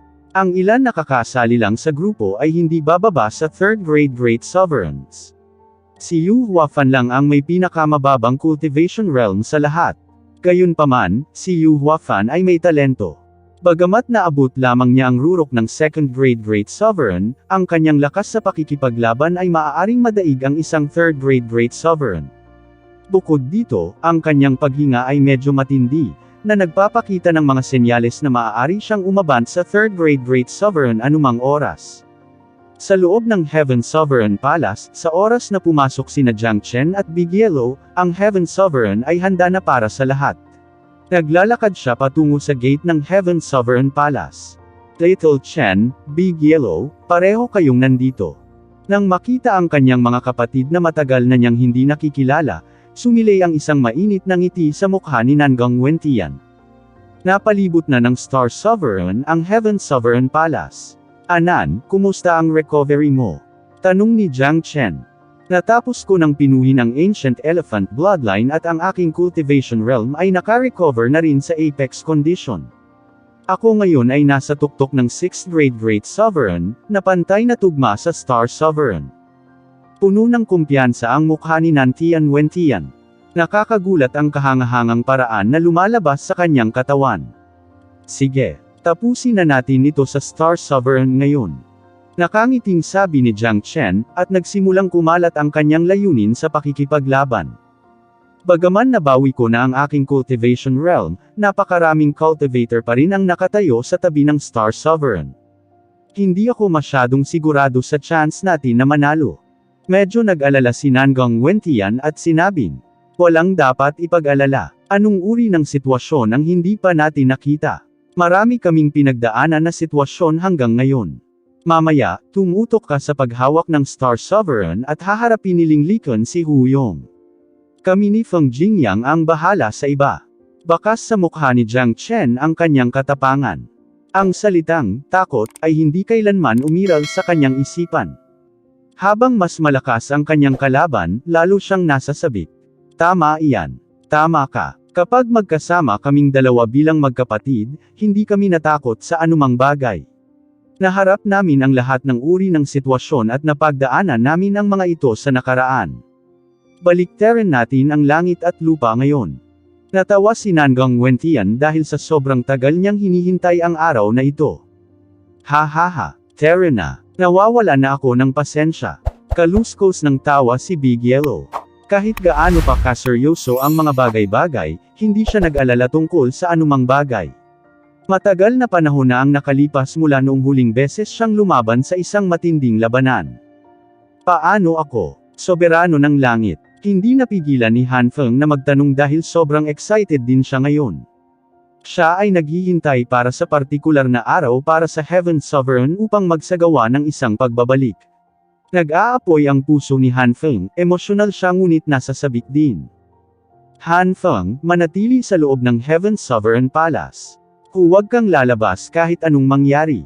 Seryosong sabi ni Nangang Wentian. Sige. Tumango si Han Feng. Talagang hiniling niya na makasama siya sa labanan, lalo na sa sandaling ito na nag-aalab ang kanyang puso. Gayunpaman, malinaw din niyang alam ang sarili niyang limitasyon at lakas. Hindi siya kwalipikadong sumali sa ganitong labanan. Hindi siya maaaring magbigay ng anumang kontribusyon, sa halip, magiging pabigat siya sa iba. Maraming magsasaka ang magkakapit kamay sa labanang ito at ang isang pag-atake mula sa kanila ay madaling mapatay siya. Little Chen, alis na tayo. Umiti si Nangang Wentian pagkatapos ay inikot ang kanyang katawan, lumilipad sa kalangitan sa itaas ng Heaven Sovereign Palace. Si Jiang Chen at Big Yellow ay nakatayo sa magkabilang gilid.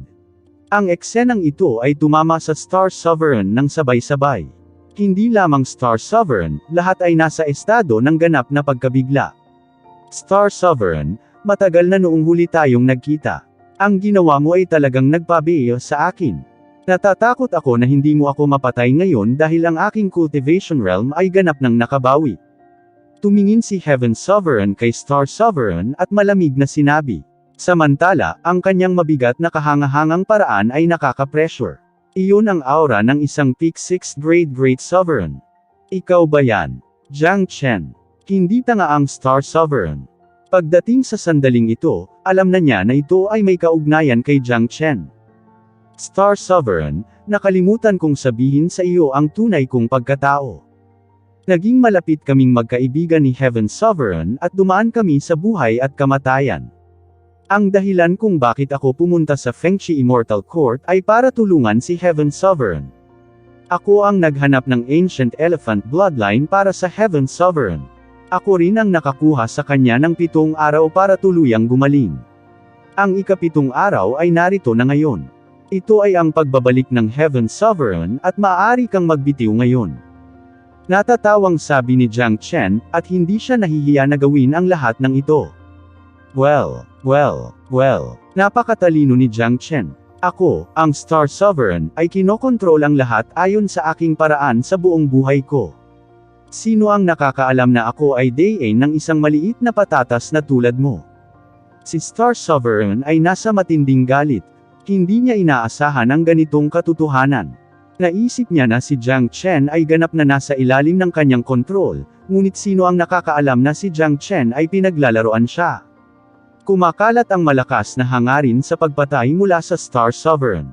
Walang sinuman sa mundo ang naglaro sa kanya. Dapat magbayad si Jiang Chen ng mabigat na halaga para sa kanyang ginawa. Star Sovereign, hindi tayo sa parehong landas. Ikaw ay walang awa at malupit. Nakamit mo ang iyong mga layunin sa pamamagitan ng kawit o manloloko at sa halaga ng pagsasakripisyo ng iba. Ang isang tulad mo ay hindi kwalipikadong maluklok sa trono ng soberanong Panginoon. Malakas na sabi ni Jiang Chen. Star Sovereign, sinabi ko na sa iyo noon. Hindi dapat kami naghintay ng 7 araw. Sa halip, dapat ay kumilos na tayo kaagad laban sa Heaven Sovereign Palace. Pero, hindi pa naman huli ang lahat. Ang Immortal Court ay pamamahalaan pa rin ng iyong mga kamay. Kahit na nabawi na ni Heaven Sovereign ang kanyang cultivation realm, siguradong hindi natin sila kapareha. Malamig na sabi ni Huyong. Siya at ang Star Sovereign ay nagngangalit ang kanilang mga ngipin sa galit kay Jiang Chen. Kung wala si Jiang Chen dito, mas maaga pa sana ang Heaven Sovereign. Elder Hu, pasensya na pero hindi lang tayo ang nandito para lumaban, nakangiting sabi ni Jiang Chen. Humihik. Nang matapos siyang magsalita, may mga figure ng mga magsasaka na umaaligid sa tabi ni Heaven Sovereign na parang mga shooting star. Sa isang kisap mata, mahigit 10 tao ang nakatayo sa gilid ni Heaven Sovereign. Naroon sina Ling Liken, Feng Jingyang, Yu Huafan, isa pang 2 5th grade Great Sovereigns at iba pang 4th grade Great Sovereigns. Kahit na ang grupo ni Heaven Sovereign ay walang halaga kumpara sa Star Sovereign, ang impluensya ng Heaven Sovereign ay lumaganap na. Ang paglahok ni Ling Liken lalo na ang naging malaking kaguluhan sa Immortal Court ang labanan sa pagitan ng mga Sovereign Lords. Boom! Isang alon ng marahas na galit ang agad na lumabas sa katawan ni Star Sovereign. Ang pagbabago sa kasalukuyang sitwasyon ay naging sanhi ng kanyang galit na umabot sa limitasyon. Sa lahat ng ito, akala niya ay nasa ilalim niya ang lahat, ngunit hindi niya akalain na gagawin ni Jiang Chen ang mga ganoong bagay sa likod niya, na hinati ang Immortal Court. Sa sandaling ito, sa wakas ay napagtanto ng Star Sovereign kung bakit nagboluntaryo si Jiang Chen na hikayatin si Ling Liken. Nagawa niyang hikayatin si Ling Liken, ngunit hindi siya suportahan. Mo Healthcare. Grupo ng mga traidor. Itong inang taksil na si Jiang Chen. Siya ay naglakas loob na hatiin ang ating mga puwersa sa ating likuran. Ano ngayon? Naglalakad pa rin sila patungo sa kanilang sariling kamatayan kasama ang kanilang kakaunting bilang. Mukhang isang mahusay na labanan ang sasabog ngayon, oras na rin para sa Immortal Court na alisin ang mga hindi tapat na subordinate na ito na lumalaban sa Star Sovereign. Walang aalis sa inyo. Ang mga tao mula sa panig ng Star Sovereign ay labis na nagalit. Para sa biglaang paghihimagsik na ito, ang tanging pagpipilian nila ay patayin ang bawat isa sa kanila. Ang tanging resulta na naghihintay sa mga rebeldeng ito tulad ni Ling Liken ay kamatayan. Star Sovereign, kung hindi dahil sa katotohanan na ginagamit mo ang anumang paraan para patayin ako. Hindi ako kailanman nagkaroon ng interes na maging Sovereign Lord mula pa noong una, ngunit wala akong pagpipilian kundi ipaglaban ang aking buhay, malakas na sabi ni Heaven Sovereign. Ipaglaban mo ang buhay mo. Sa tingin mo ba ito ang magliligtas sa iyo? Sa palagay mo kaya mo bang mabawi ang posisyon ng soberanong Panginoon sa suportang mayroon ka? Ito ba ay isang Moth Earth King joke? Napakabuti na nagpasya silang magrebelde ngayon ay malinaw na sa akin kung sino ang tapat at hindi, at maaari kong linisin silang lahat sa isang pagkakataon. Mula ngayon, ang dakilang ito ay makakagawa na ng sarili kong perpektong Immortal Court. Napakalamig ng mukha ni Star Sovereign, ngunit ang kanyang puso ay napuno ng matinding galit. Pakiramdam niya ay niloko siya, ngunit masaya din siya, masaya na ipinakita ng mga rebeldeng ito ang kanilang tunay na kulay, na nagbibigay sa kanya ng mas madaling panahon upang linisin ang lahat ng mga hindi tapat na hanggal na ito, at walang sino man ang makakalaban sa kanya sa kanyang hinaharap na immortal. Korte. Star Sovereign, talagang hindi ka angkop na maging Sovereign Lord. Sabi ni Feng Jingyang habang umiiling. Mga taksil, Feng Jingyang, Ling Liken. Ako, ang Star Sovereign, ay hindi kailanman minamaltrato ang kalagayan mo. Hindi ko akalain na ganyan kayong mga traitorusong bastard. Sabi ni Star Sovereign sa sobrang galit. Star Sovereign, bawat isa at lahat ng bagay sa Immortal Court na ito ay orihinal na iniwan ng Heaven Sovereign. Acting Sovereign Lord ka lang. Ngayong nagbalik na ang Heaven Sovereign, hindi na kailangang sadyang patayin ang Heaven Sovereign, kahit na ayaw mong magbitiw. Pinili naming suportahan ang Heaven Sovereign matapos itong pag-isipan ng matagal at mabuti. Malakas na sabi ni Ling Liken. Star Sovereign, kung pinabayaan mo lang si Heaven Sovereign, baka hindi nangyari ang araw na ito. Minsan kaming may utang na loob sa Heaven Sovereign, imposibleng kalabanan namin siya. Kung magkakaroon ng salungatan, natural na tatabi tayo sa Heaven Sovereign. Kung tayo ay mamamatay sa pakikipaglaban, ang ating utang sa Heaven Sovereign ay mababayaran. Matuwid ang sinabi ng mga nakatayo sa tabi ng Heaven Sovereign. Lahat sila ay eksperto at may mataas na posisyon sa Immortal Court. Ang bawat isa sa kanila ay kumakatawan sa isang grupo sa ilalim nila. Makikita ng isang tao na ang impluwensya ng Heaven Sovereign ay hindi nawala kahit na siya ay bumagsak maraming taon na ang nakalilipas. Kung gayon, ang bawat isa sa inyo ay dapat magpunta sa impyerno. Napuno ng mamamatay tao na aura ng Star Sovereign ang kalangitan na parang lilipat na siya. Tama na ang kalokohan. Tara na. Si Huyong ang unang kumilos. Naglabas siya ng isang banal na pag-atake, nagmamadali patungo sa Heaven Sovereign Palace. Ako na ang bahala kay Huyong. Inilabas ni Linglican ang kanyang higanteng palad at hinarang ang pag-atake ni Huyong. Ang dalawang dakilang soberano sa ika-6 na baitang na ito ay agad na nagsagupaan laban sa isa't isa, walang nagawang madaig ang isa't isa.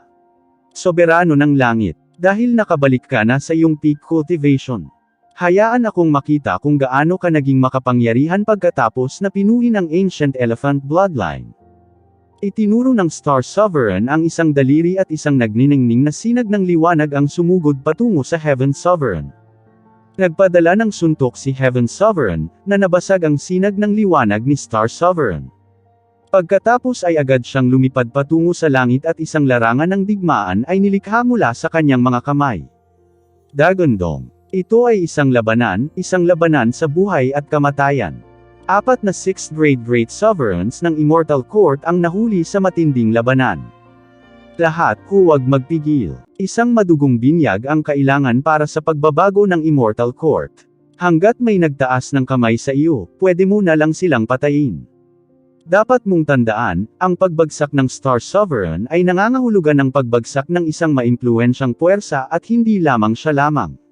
Tiyak na bababa ang kapangyarihan ng Immortal Court pagkatapos ng labanan ngayon, ngunit kailangan nating mabuhay at huwag maging sakripisyo para sa pakinabang ng iba. Ginamit ni Jiang Chen ang kanyang Dragon Transformation at ang Heavenly Dragon Sword ay lumitaw sa kanyang kamay, handa na siya para sa isang madugong pagpatay. Dagondong. Inilabas ni Feng Jingyang at ng iba pa ang kanilang aura, naunawaan nila ang kahulugan sa likod ng mga salita ni Jiang Chen. Ang labanan ngayon ay buhay at kamatayan, sila ay mahina kumpara sa kanilang mga kalaban, kaya't hindi sila mangangahas na maging pabaya kahit isang beses. Sa kaligtasang ito ng pinakamatibay na mundo, lahat ng labanan ay walang katulad na brutal. Jiang Chen, Feng Jingyang, walang ingat kayong piniling magrebelde. Magbabayad kayong lahat ng mabigat na presyo. Panipi. Ang Tiger Hall Master, si Li Yanghu ay sumigaw at siya ang unang sumalakay. Hayaan mo akong harapin siya. Gumalaw si Feng Jingyang na parang siya ay lumulutang, at ang mga alon ng hangin ay bumuhos sa kanyang katawan, na agad na nakipagsagupaan kay Li Yanghu. Dagondong. Kaagad pagkatapos noon, daan-daang malalakas na airwave ang lumabas kasama nila sa gitna, na nakakaapekto kay Jiang Chen at sa iba pa. Mayroon lamang 100 ng iba pang mga tao na nakatayo sa tabi ni Jiang Chen. Kung ikukumpara sa kanilang mga kalaban, ang ratio ay 1:10, kaya't ang kanilang ekspresyon ay sobrang pangit. Sa ilalim ng napakalaking pagkakaiba sa mga numero, halos wala na ang kanilang posibilidad na magtagumpay. Ngunit, dahil ginawa na nila ang kanilang desisyon na tumayo ngayon, maaari lamang nilang ipaglaban ang kanilang buhay sa linya. Ito ay isang labanan sa pagitan ng matataas na opisyal ng Immortal Court. Ang karaniwang matatanda at mga alagad ay walang karapatang lumahok sa laban na ito. Ang kaguluhan ngayon ay naging sanhi ng pagkaalarma ng lahat sa Immortal Court, gayunpaman, maaari lamang silang maging tagamasid sa ganoong kaganapan. Nagbalik na ang Heaven Sovereign. I wonder kung sino ang mananalo. Hindi ko akalain na si Jiang Chen ay kalig ni Heaven Sovereign, kahit na ang Star Sovereign ay naloko. Kahit na bumalik na si Heaven Sovereign, mababa pa rin ang posibilidad nila. Na-control na ng Star Sovereign ang malaking bahagi ng Immortal Court. Tingnan mo ang disparity nila, sobrang laki. Wala talagang duda. Masyado pang maaga para magdesisyon, na si Jiang Chen ay isang matinding abnormalidad, madali niyang mapatay ang isang dakilang soberano sa ika-5 baitang. Halos hindi na siya magagapi ngayon. Bawat isa sa kanila ay binibigyang pansin ang labanan, alam nila na ang labanan na ito ay mahalaga para sa Immortal Court. Ang labanan ng Sovereign Lords ay tiyak na magiging madyugo, isang malaking pagbabago ang mangyayari sa Immortal Court pagkatapos ng araw na ito. Patayin sila, sigaw ng isang dakilang soberano sa ikalimang baitang. Daan-daang tao ang sabay-sabay na sumugod patungo sa grupo ni Jiang Chen. Haha, paano ako, matandang unggoy, mawawala sa napakagandang labanang ito? Sa sandaling ito, isang malakas na tawa ang nagmula sa itaas ng kalangitan. Sumama sa labanan ang isang binata na may dilaw na damit na may dalang patpat na bakal at nagtataglay ng walang hangganang chi. Ang sigaw na iyon ay parang kulog, dahilan para magpanteng ang kanilang mga tenga habang nakatingin sa hindi inaasahang bisita. Haha, unggoy, tama ka sa oras. Si Jiang Chen, sa kanyang dragon transformation form, ay handang makipaglaban. Little Chen, palagi kang nag-aalala sa iba sa iyo. Dumating ang malaking kapatid na ito upang bisitahin ka ng may matinding paghihirap upang makita kang pupunta sa digmaan dito. Gayunpaman, ito ay nababagay sa aking panlasa, hahaha. Tumawa ng malakas si Dragon Shisan, bumaba sa tabi ni Jiang Chen. Damn monkey, paano ka umabant ng ganito kabilis, third grade demon sovereign ka na? Walang imak na sabi ni Big Yellow. Swerte. Maswerte lang ako. Napangiti si Dragon Shisan. Tubhang malaya siya pagkatapos niyang maging pinili ng Demonic Immortal Island. Kaya naman, nagpa siyang pumunta at bisitahin si Jiang Chen, ngunit isang malaking kaganapan ang dumaan sa Immortal Court nang hindi inaasahan, na naging dahilan upang siya ay labis na nasasabik. Nangangati siyang lumaban pagkatapos na umabant sa third grade Demon Sovereign Realm, at nagkataon na ngayon ay isang magandang araw para ipakita niya ang kanyang mga kakayahan. Binigyan ni Jiang Chen ng thumbs up si Dragon Shisan. Alam niya kung bakit mabilis mag-improve si Dragon Shisan, ito ay bahagyang salamat sa kanyang malakas na bloodline ngunit ang malaking kontribusyon ay nagmula sa mga mapagkukunan ng Demonic Immortal Island. Hindi lamang nakuha ni Dragon Shisan ang mana ng unang henerasyong Sintes, nakuha rin niya ang suporta ng Heavenly Pang Demon Sovereign pagkatapos niyang maging Chosen One Nanogram Isla. Anuman ang mangyari, siya ang unang henerasyong Chosen One Nanogram Isla, magiging katatawanan siya kung siya ay masyadong mahina. Para kay Jiang Chen, ang pagdating ni Dragon Shisan ay isang ganap na pagpapalakas para sa kanila, dahil madaling mapatay ni Dragon Shisan ang isang 5th grade Great Sovereign sa kanyang lakas. Dagondong. Bumagsak ang walang hanggan na mga airwave, isang sakuna ang lubusang sumabog sa Immortal Court, bawat isa at bawat eksperto ay nagpakawala ng kanilang pinakamakapangyarihang pamamaraan na naglalayon sa grupo ni Jiang Chen. Isang ika-4 na baitang dakilang soberano ang nagpakawala ng liwanag patungo kay Dragon Shisan. Motherfucker, isang 4th grade Great Sovereign ang nang-ahas na tingnan ang matandang unggoy na ito. Galit na galit si Dragon Shisan. Isang dakilang soberano sa ika-4 na baitang ang nangangahas na humanap ng gulo sa akin. Mukha ba akong mahina? Hindi ba ako makahingi ng ika-5 baitang? F-whoosh. Agad na inihampas ni Dragon Shisan ang kanyang patpat na bakal patungo sa pag-atake ng dakilang soberano ng ika-4 na baitang, na agad itong sinira. Ang kanyang mamamatay tao na aura ay pumuno sa kalangitan ng napakabilis na ang karaniwang ika-4 na baitang dakilang soberano ay madudurog kapag siya ay natamon. Shit. Sa pagtingin sa patpat na bakal ng kalaban na mabilis na bumagsak sa kanyang ulo, ang ika-4 na baitang dakilang soberano ay nakaramdam ng pressure at napipintong pagbabanta. Ang amoy ng kamatayan ay gumapang sa kanya.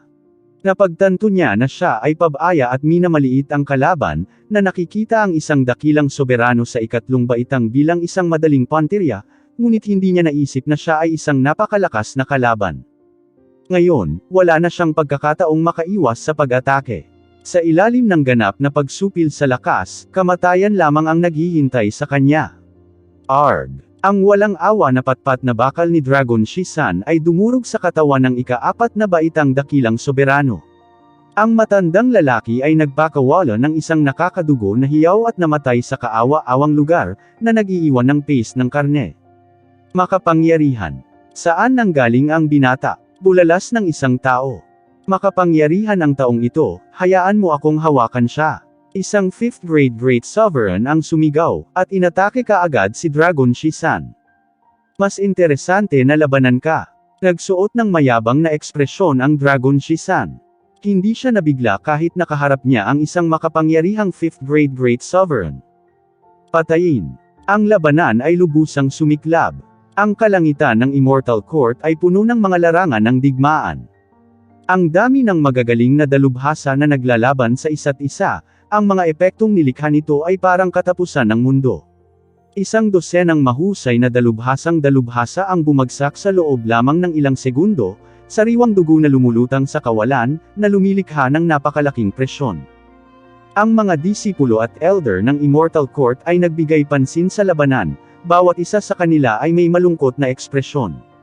Ang mga taong nag-aaway sa isa't isa ay dating magkakasama. Ngayon, ipinaglalaban nila ang kanilang buhay laban sa isa't isa. Ngunit naunawaan ng lahat na ang Immortal Court ay hindi naging mapayapa matapos bumalik ang Heaven Sovereign.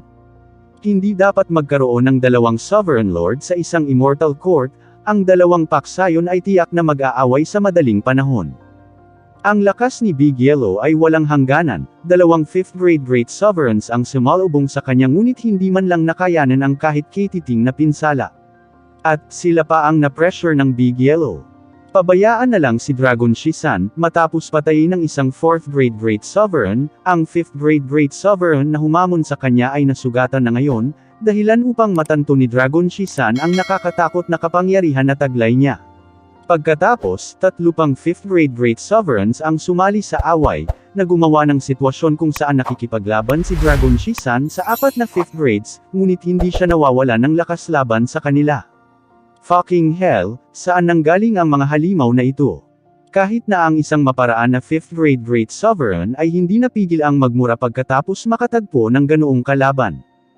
Ngayon, ang pinakamahalagang bagay sa pagitan ng dalawang partido ay ang agwat sa mga numero at kanilang lakas. Sa gilid ni Jiang Chen, mayroong dalawang 5th grade Great Sovereigns at may hawak na 5th grade Great Sovereign bawat isa. Ngunit ang natitirang 5th grade Great Sovereign sa panig ng Star Sovereign ay pinangangasiwaan ni Jiang Chen, Big Yellow at Dragon Shisan. Lahat ng ikalimang baitang ay nakikipaglaban sa kanilang tatlo. Habang ang bagay ay nakatayo, binabawasan ang presyon para sa iba. Ngunit para sa Heaven Sovereign's 4th grade Great Sovereigns ay nasa ilalim pa rin ng matinding pressure, dahil napakalaki pa rin ang disparity sa mga numero.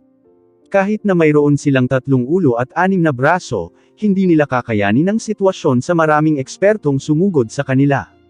Arg! Si Yu Huafan ay nagpakawala ng nakakaiyak na sigaw, ang isang braso niya ay napunit at ang kanyang buhay ay malapit nang mawala. Kung tutuusin, isa pa lang siyang 2nd grade Great Sovereign. Kahit na siya ay tinawag na numero 1 prodigy ng Dragon Hall, isang labanan ng ganoong sukat ang higit sa kanyang grado sa sweldo. Yu Huafan, mabilis na umalis. Hindi lang matingnan ni Jiang Chen si Yu Huafan na pinapatay, mabilis niyang binuksan ang pinto ng Ancestral Dragon Pagoda. Isang itim na gateway ang lumitaw sa tuktok ng ulo ni Yu Huafan at isang malakas na puwersa ng pagsipsip ang agad na humila sa kanya papasok.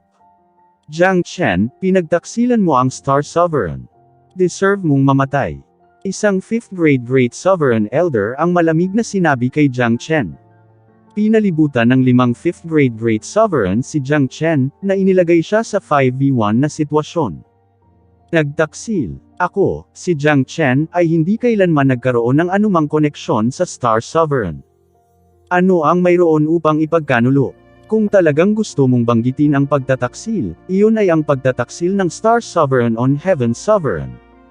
Lahat kayong matigas ang ulo matandang tanga ay sumunod pa rin sa Star Sovereign hanggang sa kanyang kamatayan, kayong lahat ay wala ng pag-asa. Kung susuko ka ngayon, sa kanyang kabutihan, maaaring iligtas ka ng Heaven Sovereign. Malakas na sabi ni Jiang Chen. Jiang Chen, naglakas loob ka pa ring magsalita ng mayabang kapag malapit ka ng mamatay. Ikaw at ang Heaven Sovereign ay hindi magkakaroon ng magandang wakas. Isa pang 5th grade Great Sovereign ang nagsalita. Haha, mukhang nakalimutan na ninyo kung paano namatay si Huang Tianbao. Si Jiang Chen ay tumawa ng malakas habang ang Heavenly Dragon Sword ay malakas na naglaslas patungo sa isang 5th grade Great Sovereign.